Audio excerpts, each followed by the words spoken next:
아버지 하나님 감사합니다. 주님 우리를 사랑하셔서 이 자리를 불러주시고 또한 함께 공동체적으로 모여서 우리 주님을 예배할 수 있게 해주셔서 감사합니다. 연약하고 부족한 우리이지만 이곳에서 하나님을 만나기를 원합니다. 또한 하나님의 뜻을 발견해 가기를 원합니다. 또한 우리 삶을 살아갈 수 있는 힘과 또 원동력을 얻기 원합니다. 주의 성령께서 이 시간 찾아와 주셔서 좌정하사 이 예배의 참된 주인이 우리 주님이심을 온전히 드러내 주시옵고 우리가 그 주님 앞에 우리의 삶을 올려드리며 말씀 앞에 우리의 삶을 승복하며 나아갈 수 있는 저희 모두가 다 될 수 있도록 주님 도와주시옵소서. 이 모든 거 우리 주님께 부탁드립니다. 다시 오실 우리 주 예수 그리스도의 이름으로 기도 올려드렸습니다. 아멘. 제가 어린아이를 키우면서 하나님의 사랑을 참 많이 깨닫게 됩니다. 하나님의 사랑의 모형이 부모, 이 자녀와의 관계 가운데에 많이 이렇게 속해 있음을, 많이 그 안에 있음을 보게 됩니다. 그런 걸 발견할 때가 한두 번이 아닙니다. 이런 생각을 할 때면 이 세상에 부모로부터 온전한 사랑을 받지 못하고 또 아픔을 가지고 살아가는 사람들이 떠오르기도 합니다. 그들은 아픔은요, 그 아픔, 그러니까 부모로부터 아픔을 이렇게 사랑을 받지 못한 이 가슴에 간직하고 있는 이 아픔은요, 평생 그 사람을 따라다니면서 그 사람의 삶과 인격에 많은 영향을 끼치는 것을 어렵지 않게 보게 되었습니다. 평생 건강하게 자신을 사랑하지 못할 뿐만이 아니라 주변 사람들에게까지 악 영향이 전해진다는 것을 우리가 우리 주변에 있는 여러 사람들의 상황들을 조금만 들여다보면 발견할 수가 있는 것입니다. 그러나 여러분, 그러한 사람들도요, 하나님을 인격적으로 만나고 그 하나님의 사랑을 알고 누리면서 삶이 치유되고 회복되는 것을 제가 목회를 하면서 너무나 많이 보게 되었습니다. 아마 여기 앉아 계신 분들 또한 그런 경험을 하셨던 분들 또한 저는 있으리라고 보여집니다. 아픔과 상처가 있는 한 사람의 삶을 온전히 회복시킬 수 있는 그 하나님의 사랑, 오늘은 그 하나님의 사랑의 특징에 대해서 오늘 본문 말씀을 중심으로 함께 나눠보고자 합니다. 벌써 시간이 꽤 지난 이야기인데요. 제가 2016년에 호주에서 한인교회 목회를 할 때 제 큰딸의 그 돌을 그때 맞이했습니다. 그래서요, 제 딸의 그 돌잔치를 하기 위해서 저의 처제가 한 명이 있는데 그 처제가 그 조카의 첫 돌을 이유 삼아서 호주로 왔습니다. 자신의 생업을 뒤로 미뤄두는 대가를 지불을 하고 사랑하는 조카를 보러 온 것입니다. 그도 그럴 것이 첫 조카인데 태어난 지 6개월 만에 이제 예쁨을 막 맛볼 때쯤에 저희가 목회를 하러 호주로 왔기 때문에 아마 더 보고 싶었지 않았을까 싶습니다. 그렇게 얼마나 보고 싶었는지 호주에 오기 전에 저희 처제가 이런 말을 했습니다. 지내는 동안에 자기 손에서 첫째 딸 이름이 주은이인데 이 주은이를 절대 내려놓지 않겠다라고 말을 하는 겁니다. 호언장담을 하는 것입니다. 낮에도 내내 안고 있고 밤에도 자기가 꼭 안고 잘 테니 그때 이제 저희 아내가 이제 그 모유 수유를 할 때였는데요. 이참에 젖을 떼라는 것입니다. 그래서 저희는 그 젖뗄 시기를 보고 있었는데 너무 잘된 일이잖아요. 그래서 처제가 올 날을 기다리고 또 기다렸습니다. 당시 저희가 이제 그 호주에서 사역을 할 때 또 청년들 또 워킹 홀리데이 온 청년들 유학생들을 한 10명 정도를 저희 집에서 같이 공동체 생활을 하면서 선교센터 사역을 하고 있을 때였는데요. 때마침 이제 처제가 저희 집에 왔을 때 그 비어있는 베드가 없었어요. 그래서 이제 저희 방에서 같이 함께 지내야만 했었습니다. 그런데요, 여러분, 한국에서 그렇게 호언장담을 하면서 젖을 떼는 것을 도와준다던 저희 처제는 어떻게 되었을까요? 다음 주에 계속됩니다. 네, 본인의 말대로 매일매일 제 딸 주은이를 정말 안고 자더라고요. 약속을 지켰어요. 그리고 깊은 숙면에 빠져드는 것입니다. 그러니까 한국에서 자신이 했던 약속이 틀린 말은 아니었던 것이에요. 자기가 호언장담한 대로 꼭 안고 잠이 들었기 때문에 그런 것이죠. 그러나 여러분, 얼마나 고단했는지 매일매일 깊은 숙면을 취하는 것입니다. 이참에 젖을 떼라던 처제는 절대 일어나지 않고 결국 밤에 젖을 찾는 그 아이를 달래는 몫은 누구에게 돌아갔을까요? 엄마에게 돌아갔던 것이에요. 아무리 칭얼대고 울어도 이모는 깨지 않았습니다. 그런데 아이의 엄마인 제 아내는요, 이모와는 다릅니다. 제 아내도 잠을 들면 좀처럼 깨지 않는 타입인데 제가 이렇게 설교 준비를 하거나 이렇게 새벽에 좀 일어나서 이렇게 먼저 이렇게 보고 있으면요 놀라울 정도예요. 그러니까 제 아이들이 어린 시절에 조금만 소리를 내고 조금만 움직임이 있어도 금세 깨서 아이를 이렇게 다독거리는 모습을 발견할 수가 있습니다. 저는 그런 모습을 보면서 무엇이 그 이모와 엄마의 차이를 만들어내는 것일까 이런 생각을 해보게 되었습니다. 처제가 주은이를 사랑하지 않았을까요? 아니요, 사랑했으니까 자신의 생업을 내어두고 호주까지 왔던 것이죠. 그 차이는요, 아이에 대한 사랑의 책임이 아닐까 싶습니다. 여기 청년들도 있지만 대부분의 부모님들은 제가 드리는 말씀에 대부분 공감이 가시죠? 안 가십니까? 그래서요, 저는 이런 부분들을 생각할 때 부모의 사랑이 왜 위대하다 하는가 이런 생각에 다시 한번 해보게 됩니다. 아이에 대한 사랑의 책임이 부모를 더 강하게 만들고 특별히 아이가 아플 때 부모는요 잠을 청할 수가 없게 되는 것이죠. 왜 그럽니까? 책임감 때문이죠. 한 생명에 대한, 한 영혼에 대한 책임감 때문인 것입니다. 진정한 사랑, 위대한 사랑에는 이렇듯 이렇게 책임이 따르게 되는 것입니다. 그렇게 사랑의 책임을 다하는 것이 저는 진짜 사랑이라고 감히 말해볼 수 있습니다. 사랑이 감정만이 아니라는 것을 우리는 조금만 생각해 보면 알 수가 있어요. 왜 그렇습니까? 이 감정이라는 것은 사그라들기도 하고 또 변하기도 하기 때문에 그런 것이죠. 그러나 그 사랑의 관계를 지탱하고 유지시켜주는 것은 이 사랑의 책임인 것이죠. 이렇듯 진정한 사랑에는 반드시 그 대상에 대한 책임과 상대를 사랑하고자 하는 이 의지적 결단이 함께 따라가는 것을 볼 수가 있습니다. 오늘 우리가 함께 봉독한 이 본문에서도 이와 같이 우리를 향한 하나님의 사랑의 모습을 볼 수가 있습니다. 오늘 본문에서 하나님 자체가 사랑이고 또 사랑이 곧 하나님이시다라고 전하고 있지요. 또한 이어서 본문에서 하나님에 대한 사랑을 말하면서 우리를 사랑하셔서 예수님을 이 땅 가운데 보내셨다라고 전하고 있습니다. 우리 9절 말씀 함께 볼까요? 하나님의 사랑이 우리에게 이렇게 나타낸 바 되었으니 하나님이 자기의 독생자를 세상에 보내심은 그로 말미암아 우리를 살리려 하심이라. 대체 왜 사랑이신 하나님이 우리를 향한 사랑의 표현으로 예수님을 이 땅 가운데 보내시고자 했던 것일까요? 하나님께서 우리를 향한 사랑을 보이시기 위해서 예수님을 보내신 것을 통해서 우리가 하나님의 사랑의 특징을 발견해 볼 수가 있는 것입니다. 오늘은요, 두 가지를 함께 나누고자 합니다. 오늘 본문 가운데서 발견할 수 있는 하나님의 사랑의 특징은 먼저 사랑과 책임 있는 사랑이라고 저는 그렇게 표현해 보고 싶습니다. 무엇이라고 말씀드렸습니까? 먼저 하는 사랑과 책임 있는 사랑. 하나님의 사랑의 이 두 가지 특징을 순서대로 오늘 본문 말씀을 통해서 한번 확인해 보겠습니다. 자, 첫 번째로 예수님을 이 땅에 보내신 것은 우리를 먼저 사랑하신 하나님의 사랑을 보이기 위함입니다. 그리고 실제로 그렇게 먼저 사랑해 주셨습니다. 오늘 본문 10절 말씀을 보면요, 사랑은 이 사실에 있으나 곧 우리가 하나님을 사랑한 것이 아니라 하나님이 우리를 사랑하셔서 자기 아들을 보내어라고 기록되어 있죠. 하나님께서 왜 이렇게 하셨는지, 왜 이렇게 하실 수밖에 없으셨는지 함께 알아보겠습니다.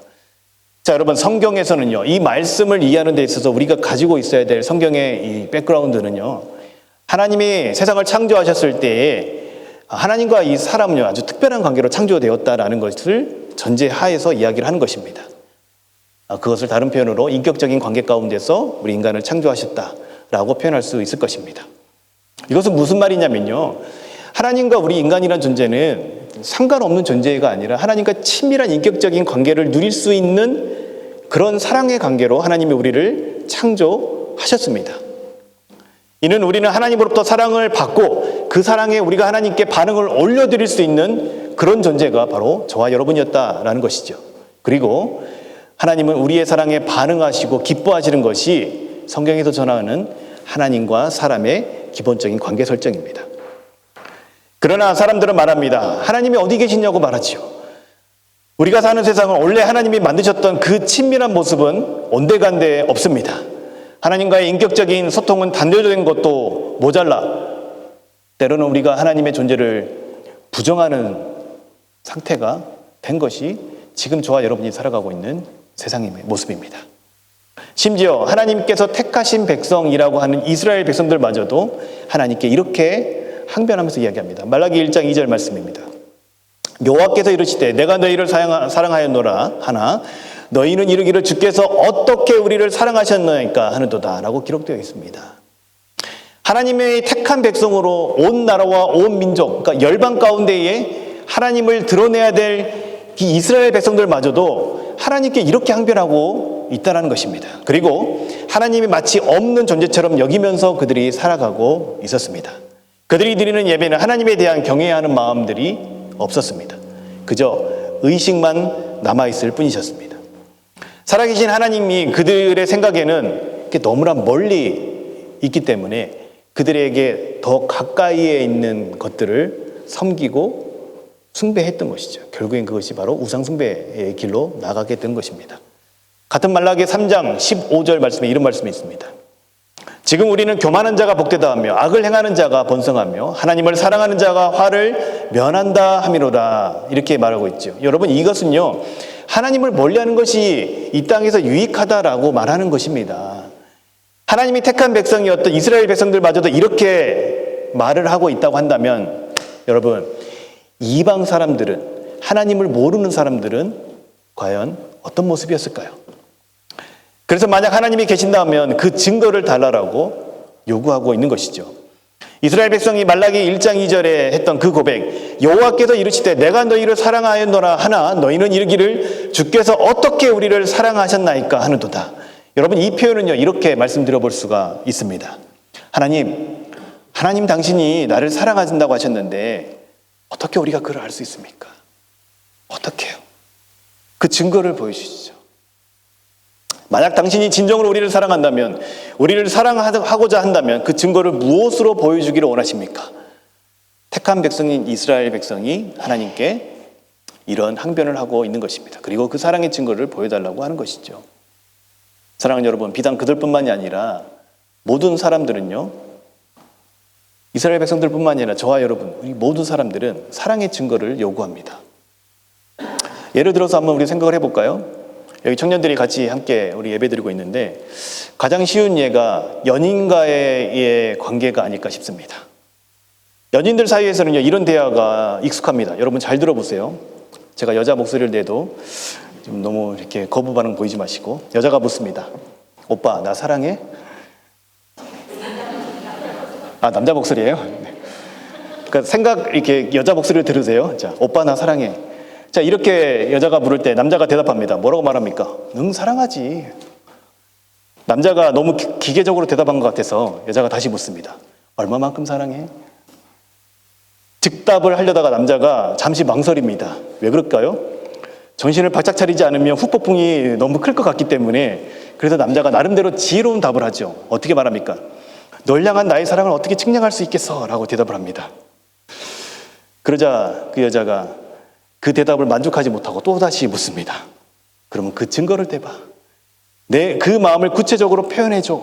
이렇게 요구합니다. 여성분들께서 이렇게 넓은 아량으로 그냥 받아주시면 안 되나 모르겠습니다. 꼭 그렇게 확인하고 되묻고 합니다. 여러분, 이것이 비단 연인들 사이에서만 국한된 이야기일까요? 우리는 누군가의 관계에서 그 관계를 증명할 만한 이 증거를 갖지 못하면 불안해합니다. 그리고 그 증거를 요구합니다. 택한 백성이라는 이스라엘 백성들마저도 말라기에서 하나님께 그 사랑의 증거를 요구했습니다. 그렇지 않으면 나는 당신을 사랑할 수가 없습니다. 그 증거를 나에게 보여주지 않으면 나는 당신을 사랑할 수 없습니다. 이렇게 말했던 것이죠. 사랑하는 여러분, 혹시 여러분 가운데서도 하나님께서 여러분을 향한 사랑의 이 증거를 찾고 계시는 분이 계십니까? 하나님이라면서 나를 만드신 분이라면서 하는 질문과 함께 왜 내 삶을 이렇게 내버려 두는지에 의문을 품고 계시는 분이 계십니까? 왜 나를 만나주지 않느냐고, 내가 이렇게 찾는데 왜 나를 외면하냐고 하시는 분이 계십니까? 믿으려고 하는데 안 믿어진다고 이 답답한 가운데 계시는 분이 계십니까? 그 질문에 대해 하나님께서 답을 주십니다. 바로 십자가와 부활, 그것이 우리를 향한 하나님의 사랑의 증거라고 말씀하고 있는 것이죠. 자, 다시 좀 전에 연인의 대화로 다시 한번 돌아가 보도록 하겠습니다. 다시 한번 그 대화의 흐름을 기억하세요. 여자가 묻습니다. 다시 정확하게 말해줘. 나 얼마만큼 사랑해? 남자가 머릿속에는 순간 수많은 생각들이 교차할 겁니다. 전신을 바짝 차리는 남자가 자신이 할 수 있는 최고의 답변을 합니다. 남자가 이렇게 말합니다. 내 생명 다해 사랑해. 여러분, 이 정도 만족하십니까? 아니에요. 이 대답을 들은 여자는 어땠을까요? 이 정도 답변이면 만족하지요. 그렇게 하지 않겠습니까? 그 여자가 입가에 약간 만족한다는 미소를 띈 다음에 이렇게 말할 것입니다. 그럼 나를 위해서 죽어봐. 그럼 오빠가 나를 얼마나 사랑하는지 알 것 같다. 그게 제일 확실한 증거잖아. 이렇게 말을 할 것만 같습니다. 여러분, 제가요 좀 과한 설정을 해서 만들어낸 이야기입니다. 여러분, 혹시 오해하지 마세요. 제 아내가 저한테 이렇게 하질 않습니다. 그냥 보통의 연인들 가운데서 있을 법한 이야기를 가지고 제가 설정을 해서 만들어낸 이야기입니다. 그러나 여러분, 이 이야기에 공감이 되시죠? 그런 여자의 요구에 이 남자가 자신의 생명으로 받게 가장 최고의 것은 그걸로 증명을 할 수밖에 없을 겁니다. 왜냐하면 그 어떤 것보다도, 그 남자가 가진 그 어떤 것보다도 귀중한 것이 이 생명이기 때문에 그런 것이죠. 자, 이런 인간의 특징은 하나님께도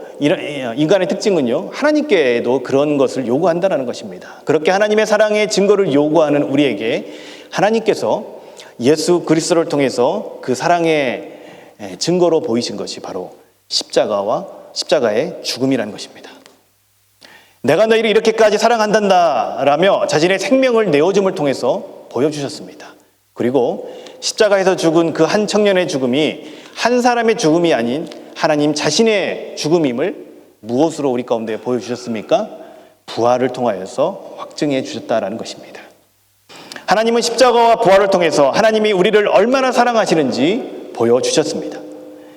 우리에게 사랑의 증표를 주시기 위해 자신의 생명을 아낌없이 내어주실 수 있는 분이 저와 여러분이 믿고 있는 바로 그 하나님인 것입니다. 그런데 여러분, 더 중요한 것은요, 우리가 놓치지 말고 가야 할 것은 어떤 거냐면, 우리가 어떠한 상태에 놓여 있을 때에 하나님께서 그 사랑을 보여주셨냐라는 것입니다. 로마서 5장 8절 말씀, 우리가 잘 아는 말씀이죠.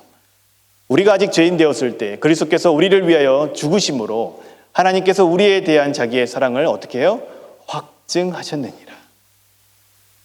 우리가 아직 죄인 되었을 때에 그 하나님이 어디 있냐고 항변할 때에, 그 하나님과의 관계를 등지고 내가 세상의 중심이 되어서 살아가고 있을 때에 그리스도께서 우리를 위하여 죽으심으로 하나님께서 우리에 대한 자기의 사랑을 어떻게 해요? 확증하셨습니다. 그렇게 우리를 향한 자기의 사랑을 확증시키면서 먼저 그 사랑을 보이셨습니다. 여러분, 하나님은 그리스도를 통해서 죄로 하나님을 떠난 인간을 먼저 사랑해 주셨습니다. 이를 통해서 우리가 확인할 수 있는 것은 우리를 사랑하셔서 예수님을 이 땅에 보내신 그 하나님의 사랑의 특징인 이 먼저 사랑, 이 사랑의 근거를 발견할 수가 있다는 것입니다. 그럼 하나님께서 자신의 육신의 몸을 입고 이 땅에 오셔서 그 생명을 아끼지 않고 내어주신 그 두 번째 이유가 무엇이냐면요, 9절에 나타나 있는데요, 9절 말씀 보면요, 그리스도로 말미암아 살게 하기 위함이다 라고 말씀하십니다. 여기서 우리가 발견할 수 있는 하나님의 사랑의 두 번째 특징이 바로 책임 있는 사랑을 볼 수가 있는 것입니다. 그로 말미암아 우리를 살려서 왜 살렸는지, 또한 그렇게 살려서 하나님께서 무엇을 하시고자 했는지를 우리가 바라보면요, 우리를 향한 하나님의 이 책임 있는 사랑을 발견할 수가 있는 것입니다. 그리스도로 말미암아 살게 하신 것의 의미를 발견하기 위해서는 10절에 나타나 있는 화목제물이 갖는 의미를 우리가 살펴보아야 하는 것입니다. 왜 그러냐면, 그래야만 하나님께서 왜 우리의 죄를 사하시고 우리를 구원하셨는지를 알 수 있기 때문에 그런 것이죠. 여러분, 이 화목제에는요, 화목제사를 통해서 하나님과의 교제의 자리로 함께 초대되는 의미를 가지고 있는 것입니다. 이 구약의 이 제사에서 이미지를 가져온 것인데, 예수 그리스도께서 십자가에서 하나님과 단절된 우리 인간과의 관계를 회복하기 위해서 스스로 화목 제물이 되어 주셨습니다. 그로 인해서 우리 자신이 짊어져야 될 대가를 어떻게 해요? 예수님께서 다 치르셨다라고 하나님께서 인정해 주셨다라는 것이죠. 이를 통해서 하나님께서 원하셨던 것이 무엇인 줄 아십니까? 오늘 본문 말씀을 통해서 우리가 확인해 볼 수 있는 것은요, 하나님은요, 이를 통해서 어떤 대단한 종교인들을 원하는 것이 아니었습니다. 그것은 하나님과의 관계 가운데 소외되어 있던 우리 인간과 다시 온전한 연합을 이루기 위해서, 온전한 관계의 회복을 이루기 위해서 하나님께서 그 일을 이루셨다라는 것입니다. 그러면 왜 인간이 하나님과의 관계 가운데서 소외되었던 것일까요? 그것은 인간 스스로의 선택에 의해서인 것입니다. 하나님 없이도 괜찮다는 생각, 하나님을 무시하면서도 살아갈 수 있다는 생각, 하나님과의 단절이 자기 자신에게 자유를 줄 수 있을 것이라는 그런 착각으로 이루어진 선택으로 인하여서 인간은 소외를 경험하게 된 것입니다. 우리 인간 스스로의 선택으로 우리 인간은 본질로부터 소외가 된 것입니다. 본질적인 하나님과의 관계로부터 소외가 된 것입니다. 여러분, 제가 아주 좋아하는 예화인데요. 여러분, 물고기는요, 물을 떠나서 살 수 없는 존재입니다. 왜 그렇습니까? 물속에서 살도록 창조된 존재이기 때문에 그런 거예요. 물고기는 물을 떠나서는 물로서의 본질적인 삶을 상실할 수밖에 없습니다. 물고기 스스로 그 물을 떠나 물 밖 세상에서 살고자 하는 그 순간부터 이 물고기는 물로부터 소외가 되는 것이고, 물로부터 소외가 되는 이 물고기는요, 제한된 삶을 아주 고통스럽게 살다가 이내 죽을 수밖에 없는 것입니다. 왜 그렇습니까? 물고기로 창조된 존재이기 때문에 그런 것입니다. 이처럼 하나님과 인격적인 관계 가운데서 살아가는 것이 우리 인간의 본질이고 우리 인간이 그렇게 창조되었습니다. 그것이 성경의 선언입니다. 그 관계가 깨어진 인간은요, 소외를 경험할 수밖에 없습니다. 무엇으로부터 소외입니까? 하나님의 영원성, 무한성으로부터 소외가 된 것입니다. 무조건적인 하나님의 그 사랑으로부터 소외가 된 것입니다. 그러한 인간의 삶은 하나님의 무한성으로부터 소외가 되어서 결핍을 경험하게 되어지고, 하나님의 사랑으로부터 소외가 되어서 외로움을 느끼게 되어지는 것이고, 하나님께서 주시는 사명으로부터 소외되어서 삶을 살아가야 될 이유를 발견하지 못해서 허물을 느끼게 되는 것입니다. 하나님의 영원성으로부터 소외가 되어서 죽음이라는 두려움 가운데서 살아갈 수밖에 없는 존재가 바로 저와 여러분 아닐까요? 인간이 인간됨의 본질을 상실하게 되어버린 것이죠. 우리가 하나님을 떠나버린 다음부터. 이것이 스스로의 선택으로 우리 삶에 나타나는 현상들입니다. 이것이 죄 가운데 빠진 인간이 가지고 있는 모습인 겁니다. 그러한 인간과 스스로 화해하시고 그 관계를 회복하시기 위해서 하나님께서 먼저 그 길을 열어주셨습니다. 그래서 하나님께서 원하셨던 것은 우리가 하나님과의 다시 완전한 연합, 관계의 회복을 원하셨던 것입니다. 여러분, 하나님은요, 그냥 멀찌감치 떨어져서 어디 나를 떠난 너희들이 잘 사나 하자 보자고 이렇게 팔짱 끼고 계신 분이 아니시란 겁니다.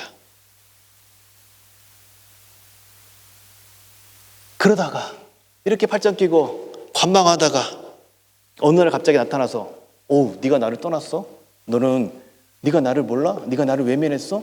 그러면서 지옥불이나 가 던지면서, 그런 하나님이 아니시라는 거예요. 하나님 우리를 창조하셨던 그때와 같이 이 인간과의 그 회복된 관계, 온전한 연합을 누리기를 원하셨습니다. 그래서 오늘 본문에도요, 12절, 13절, 15절에도 연합이라는 단어가 계속해서 반복되고 있잖아요. 그 연합은 우리가 그 안에, 그가 우리 안에 거하는 연합입니다. 하나님과의 회복된 관계 가운데 들어가 있는 또 다른 표현이 바로 이 연합이라는 표현인 것이죠. 우리는 하나님과의 관계를 떠날 수 없는, 하나님과의 관계를 떠나서는 살 수 없는 존재입니다. 왜냐하면 그렇게 창조되었기 때문에 그런 것입니다. 그 창조주 하나님과의 온전한 연합을 통하여서 살아갈 수밖에 없는 존재입니다. 그렇기에 하나님을 떠나서는 우리는요, 살 수 없습니다. 그래서 죽는 거예요. 스스로 살아갈 수 있다는 것은 인간의 착각입니다. 그렇게 인간을 살리기 위해서 죄로 인해서 단절되어 있던 본질적인 하나님과의 그 관계를 하나님은요, 회복시켜야만 했던 것입니다. 그래서 우리 스스로를 그리스도를 통하여서 먼저 우리를 향한 사랑을 보이시고 또 창조주로서 책임 있는 사랑의 책임을 다 하셨던 것입니다. 여러분, 이것이 우리를 향한 하나님의 놀라운 사랑의 모습입니다. 하나님께서 자신의 독생하신 아들 예수 그리스도를 이 땅에 보내셔서 하고자 했던 것이 바로 이것입니다. 자기 자신과 우리 인간과의 깨어진 관계를 회복하는 것이죠. 여러분, 이것이 예수님께서 이 땅 가운데 오신 이유이고, 이것이 그분이 십자가를 지신 이유입니다. 이것이 죽으시고 3일 만에 다시 살아나셔서 우리의 주와 그리스도가 되심을 보여주신 이유입니다. 이것을 알게 하기 위해서 우리에게 부활이라는 확실한 증거를 우리 역사 가운데 두셨던 것입니다. 왜 그렇습니까? 우리 인간의 특징은 늘 사랑의 증거를 요구하기 때문에 그런 것이죠. 그 사랑의 확실한 증거를 보이시며 우리를 향한 먼저 사랑과 책임 있는 사랑을 하나님께서 보여주셨습니다. 사랑하는 여러분, 누가 여러분을 위해서 아낌없이 생명을 내어줄 수 있을까요? 이 세상에 어느 누가 저와 여러분을 위해서 이 사랑의 책임으로 목숨까지 아낌없이 내어줄 수 있는 존재가 있겠습니까? 어느 누가 그런 일을 쉽게 결단할 수 있을까요? 세상 어느 누가 자신을 등지고 배반한 이들을 위해서 생명을 내어줄 수가 있겠냐는 것입니다. 그러나 우리가 믿는 하나님은 그런 분이세요. 우리 하나님은 그런 분이세요. 우리가 아무리 하나님을 향한 원망을 올려드려도 우리를 위해서 자신의 생명을 아낌없이 내어줄 수 있는 분이십니다. 왜냐하면 그분은 우리에 대한 창조주로서의 사랑의 책임이 있으신 분이시기 때문에 그런 것이죠. 이 사실을 보이기 위해서 이 땅 가운데 예수님께서 오실 수밖에 없으셨습니다. 하나님은 예수 그리스도를 통해서 자신과 단절된 우리 인간과의 관계를 먼저 회복시켜 놓으셨습니다. 그것을 성경은 증언하고 있습니다. 14절 말씀을 통해서 보면 그 내용들을 사도들이 보았고 증언하고 있다라고 말씀하시고, 그들의 증언을 받은 이들이 또 다른 사람들이 인격적으로 주님을 만나서 또다시 또 다른 이들에게 증언하게 되는 것입니다. 그렇게 복된 소식이, 이 복음의 소식이 지금 저와 여러분 가운데까지 이렇게 전해진 것이죠. 성경은 그렇게 우리에게 증언하고 그 다음에 반응을 요구합니다. 15절 말씀 함께 볼까요? 누구든지 예수를 하나님의 아들이라 시인하면 하나님이 그 안에 거하시고 그도 하나님 안에 거하니라. 그 어느 누구라도 이 사실을 받아들여 시인하면 어때요? 하나님과의 친밀한 교제 관계 가운데로 우리가 들어갈 수가 있다는 겁니다. 이게 하나님의 약속이에요. 사랑하는 여러분, 그 하나님이 우리에게 원하시는 것이 있는데요. 그것은 인격적인 사랑의 관계입니다. 여러분, 오늘 이 본문 말씀 가운데서 사랑하는 내 딸아, 사랑하는 내 아들아, 이리 와서 나와 함께 교제하자 하고 말씀하시는 하나님의 애타고 간절한 그 마음이 저와 여러분에게 전해져야 할 줄 믿습니다. 우리는요, 그런 사랑에 초대받은 이들입니다. 그 초대받은 이들은 세상 그 어떤 이들이 우리에게 보장해 주는 것과는 비교할 수 없는 창조주 하나님께서 우리의 삶을 책임져 주십니다. 그 하나님께서 우리에게 인격적인 반응을 기다리고 계십니다. 하나님은 사랑을 예수 그리스도를 통해서 먼저 보이시고 우리가 그 사랑에 반응하여서 하나님과의 관계 가운데로 자발적으로 기쁜 마음으로 나오기를 기다리고 계세요. 그러니 이제 여러분, 이제는 우리가요, 핑계할 수가 없어요. 왜냐하면요, 하나님인 예수님께서 우리 역사 가운데 계셨고 그분이 하나님이시라는 확실한 증거를 그의 죽으심과 부활로 보여주셨기 때문에 그렇습니다. 이제 우리는 그분을 향한 원망을 할 수가 없습니다. 왜냐하면 그분께서 십자가상에서 우리를 향한 책임 있는 사랑을 보이셨기 때문에 그런 것이죠. 이제 그 사랑을 보이신 주님께 이제 우리가 반응할 차례입니다. 사랑하는 여러분, 우리가 이제 무언가를 해야 한다는 생각에서 조금 벗어나서 이 시간만큼이라도 우리 주님 앞에 나아가 보는 건 어떨까요? 그리고 그 주님을 향한, 그 주님께서 우리를 향한 그 크고 놀라운 사랑, 죄인 된 우리를 먼저 사랑하셔서 십자가를 지시고 죄의 문제를 해결해 주신 그분의 그 사랑, 거기서 끝나는 것이 아니라 한계 가운데서 허덕이던 우리의 인생 가운데 찾아와 주신, 우리의 생명 주신 그 예수님, 그분의 존재를 무시하며 살아가고 있던 우리를 위해서 사랑의 책임을 거두지 않으셨던 그 놀라운 하나님의 사랑, 내가 바로 그 사랑을 받은 이라는 놀라운 사실에 감격하는 오늘 하루 이 시간이 되기를 바랍니다. 그리고 그 사랑을 여러분 누리십시오. 마음껏 누리십시오. 그분 앞에 나아가면 이 사랑을 누릴 수가 있는 것입니다. 아이들이 부모 품에 와서 부모 안에 오면 얼마든지 그 사랑을 누릴 수 있는 것처럼 우리가 그분 앞에 나아가면, 우리를 애타게 찾고 계시고 책임 있는 사랑과 먼저 사랑을 보여주신 그 하나님 앞에 우리가 나아가면 바로 이 사랑을 누릴 수가 있게 되는 것입니다.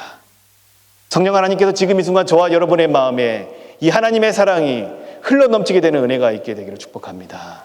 그래서 이 땅을 살아가면서 내가 창조주 하나님으로부터 이 놀라운 사랑을 받은 존재라는 확신 가운데 살아가시는 저와 여러분이 되기를 바랍니다. 내가 창조주 하나님으로부터 이 놀라운 사랑을 받은 존재라는 것이 내가 살아가는 근거가 되어지고, 내가 내 자신을 바라보는 근거가 되어지고, 또한 내가 누군가를 사랑할 수 있는 그 근거가 되기를 바랍니다. 그래야 이 세상 모든 사람들이 누리고자 하는 그 완전한 사랑, 그 사랑을 어때요? 이미 내가 하나님으로부터 받고 있다는 걸 깨닫고 그 사랑을 주님과의 관계 속에서 마음껏 누리는 저와 여러분이 되기를 축복합니다. 그럴 때에 사랑이 우리를 새로운 생명 가운데 살게 하고, 또한 누군가를 사랑하는 그 자리로 나아가게 하고, 또한 누군가의 생명을 살리게 할 것입니다. 사랑하는 여러분, 세상에 고아와 같이 버려진 우리 인생 가운데 찾아오신 예수님의 그 사랑은 먼저 사랑과 책임 있는 사랑입니다. 여러분, 그 사랑을 기억하시고 그 사랑을 마음껏 누리시는, 마음껏 누리며 우리에게 주어진 이 삶의 자리를 살아가는 저와 여러분이 되기를 우리 주 예수 그리스도의 이름으로 축복합니다. 잠시 기도하겠습니다. 아버지 하나님, 주님을 바라봅니다.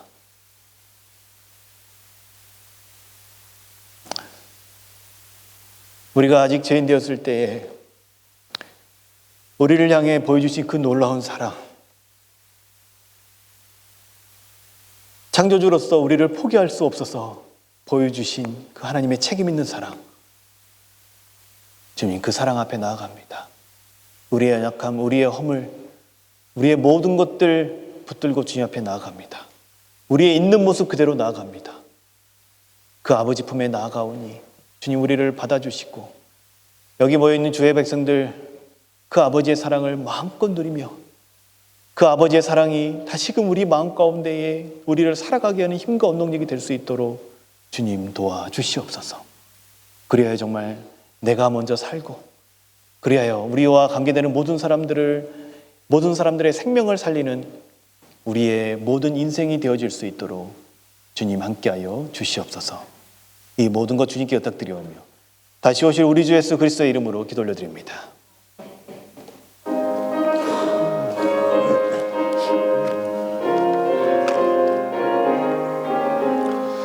예수도 알기 원하네.